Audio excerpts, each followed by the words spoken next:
inspired you to that poem? What inspired you? That came from a real vision. I mean, actually, Tupac actually came to me. It's a very sad moment to say it, but the first vision he came about was when Biggie was taken away. I actually saw Biggie in a body bag going back to New York and whatever. The next time he came to me, he was scratching his head. I mean, this is clear as I can see you. And this is not too, I don't want to get too weird up here because I've been doing that all my life. I mean, it wasn't my first vision. But that's what inspired it. And those words and all of the thoughts came right from him. And those words are part of the soundtrack of how to be a player unto them. If you haven't heard it, get the cassette and listen to it. You know, save yourself a couple $, buy the cassette, don't buy the CD. Now, had you ever met Tupac? Yeah, I met him. Actually, as a matter of fact, I went over to hook up with Snoop because Snoop and I had some things we were trying to work out. And right, one of his film projects. Right? Yeah, right. And they threw me into this thing, and I looked up, and here's this powerful, magnificent human being. What was he like? Charismatic, strong, almost scary. If you kind of weak, I could see where he threatened people. Really? But my connection to him goes way back. Huey Newton happened to be one of my close friends, and I watched. Yeah, hey, you can give it up. Yeah. You can give it up to him. So I had a connection with him because Geronimo Pratt was his godfather. Was Tupac's godfather? Absolutely. Oh, really? Oh, yeah.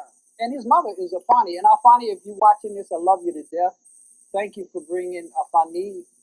Thank you for bringing Tupac into this world. God bless you. What do you, you mentioned the Biggie murder. Do you think those murders were related? Do you think there was some kind of connection? Yeah, I always think there's a connection when one of us is assassinated. But let's not lose sight of Tupac and Biggie brought national attention because they happen to be visible people. But we get killed every night, in all of the cities throughout the world. And what the press does is they pick this up and they magnify it, East-West conflict and all this kind of stuff. Right. Before it was just black man killing black man or Hispanic killing Hispanic or whatever.